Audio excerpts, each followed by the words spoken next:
आदरणीय भक्तजनों, सादर प्रणाम। सभी भक्तजनों को नवरात्रि की बहुत बहुत शुभकामनाएं। या देवी सर्वभूतेषु मातृरूपेण संस्थिता नमस्तस्यै नमस्तस्यै नमस्तस्यै नमो नमो। या देवी सर्वभूतेषु दयारूपेण संस्थिता नमस्तस्यै नमस्तस्यै नमस्तस्यै नमो नमः। या देवी सर्वभूतेषु वाणीरूपेण संस्थिता नमस्तस्यै नमस्तस्यै नमस्तस्यै नमो नमः। श्री गणेशाय नमः। श्री सद्गुरुदेवाय नमः। श्री सरस्वती नमः।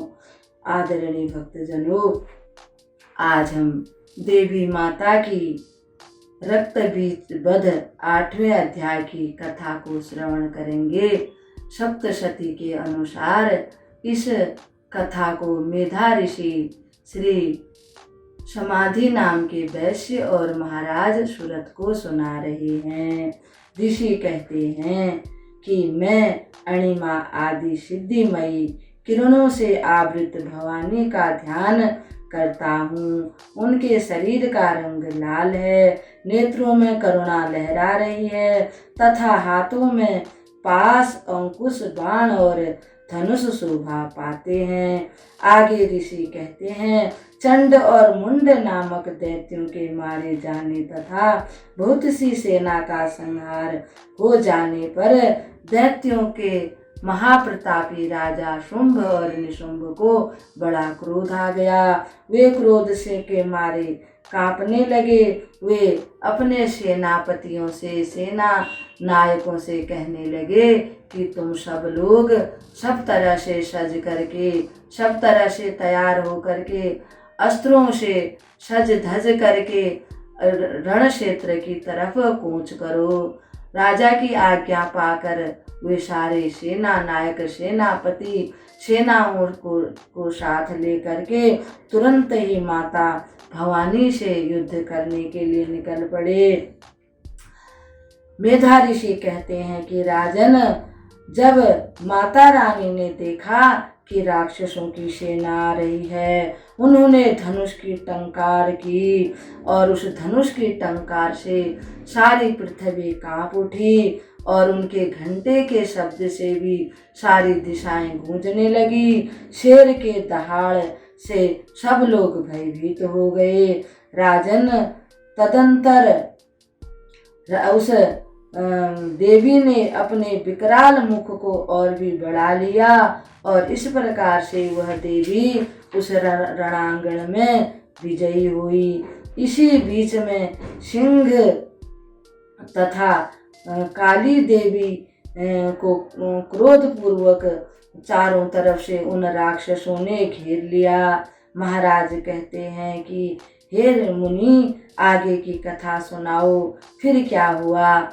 मेधा मुनि कहते हैं कि राजन, इसी बीच में असुरों के विनाश तथा देवताओं के कल्याण के हेतु जिस प्रकार से वो देवी सभी देवताओं की शक्ति से प्रकट हुई थी, उस देवी के शरीर से वे सारी उन देवताओं की शक्तियाँ जिस देवता का स्वरूप था, जैसे ब्रह्मा जी का स्वरूप था, विष्णु जी का स्वरूप था, स्वामी कार्तिकेय, इंद्र आदि का स्वरूप था, वैसे रूप वाली, उन्हीं की वेशभूषा वाली, वैसे ही अस्त्र शस्त्रों को हाथ में धारण करके वो देवियाँ उनके शरीर से प्रकट हुई। सबसे पहले माँ ब्रह्मा जी की जो शक्ति थी, ब्रह्माणी, जिसको वैष्णवी शक्ति कहते, ब्रह्माणी शक्ति कहते हैं, वे अक्षय सूत्र और कमंडलू के साथ उसी हंस पर विमान होकर सुशोभित होकर के उन माता रानी के शरीर से प्रकट हुई। उनको ब्रह्माणी कहते हैं। महादेव जी की शक्ति वृष पर आरूढ़ होकर हाथ में श्रेष्ठ त्रिशूल लेकर के वहां पर प्रकट हुई। उन्होंने नाग का कंकण पहना हुआ था। मस्तक पर चंद्र रेखा से वे विभूषित होकर के वहां पर प्रकट हो गई। कार्तिकेय जी की शक्ति स्वरूप व जगदम्बिका उन्हीं का रूप धारण किए हुए श्रेष्ठ मयूर पर चढ़कर वहां प्रकट हुई। इसी प्रकार विष्णु की शक्ति गरुड़ पर विराजमान होकर हाथ में शंख चक्र गदा और कमल की जगह उन्होंने खड्ग यानी तलवार को धारण किया था। अनुपम यज्ञ बराह रूप धारण करने वाली श्री हरि की जो शक्ति थी, बाराही शक्ति वहां पर प्रकट हो गई। अनेक शक्तियां वहां पर सभी देवताओं की प्रकट हो गई। इंद्र की शक्ति जैसे इंद्र के समान वस्त्रों को धारण करके और अरावत पर बैठकर हाथ में वज्र लेकर के वो वहां पर प्रकट हो गई। जैसा इंद्र का स्वरूप था वैसा ही उनका भी स्वरूप था। तदंतर उन देव शक्तियों से घिरे हुए महादेव जी बोले, हे चंडिके, मेरी प्रसन्नता के लिए तुम शीघ्र ही इन असुरों का संहार करो। तब देवी के शरीर से अत्यंत भयानक और परम उग्र चंडिका शक्ति प्रकट हुई, जो सैकड़ों गीदड़ियों की भांति आवाज करने वाली थी। उस अपराजिता जिसको कोई नहीं जीत सकता, उस देवी ने कहा शंकर भगवान से, भगवान आप शुंभ निशुंभ के पास दूध बनकर जाइए। उन अत्यंत गर्वीले दोनों दानवों को और जो भी वहां पर युद्ध की इच्छा के लिए आए हों उनको भी कहना कि अगर आप लोग जीवित रहना चाहते हो तो पाताल को चले जाइए और त्रिलोकी का राज्य इंद्र को मिल जाए और देवताओं का यज्ञ भाग उनको मिल जाए। यदि बल के घमंड में आकर आप युद्ध करना चाहते हैं तो आओ, फिर मेरी जो शिवाएं यानी योगिनियां हैं वो आपके कच्चे मांस से तृप्त हूँ।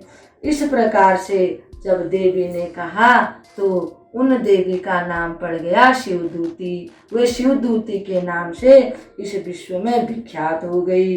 जब भगवान शंकर दूत बनकर उन शुंभ निशुंभ नाम के राक्षसों के पास गए, उन्होंने देवी माता का सारा संदेश उन्हें सुनाया।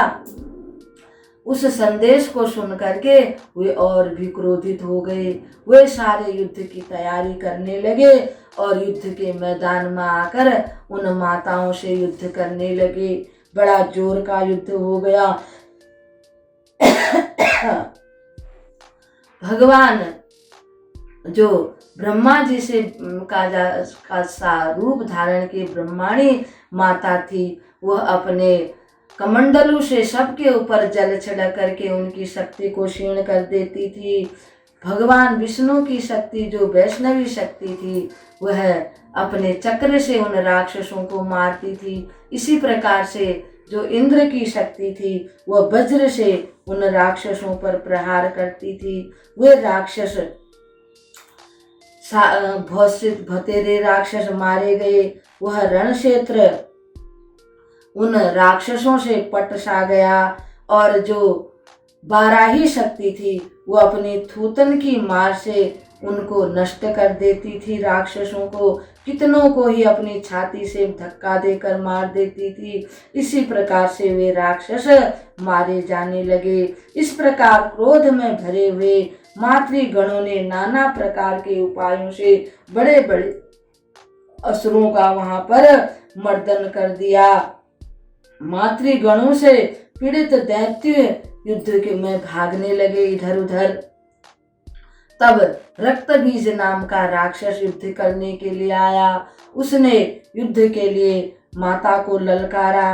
माता ने उसके साथ बड़े जोर का युद्ध होने लगा, क्योंकि वह रक्त बीज का मतलब है उसका एक बूंद भी अगर जमीन पर गिरता था तो वहीं से एक और उसी के जैसा पराक्रमी राक्षस प्रकट हो जाता था।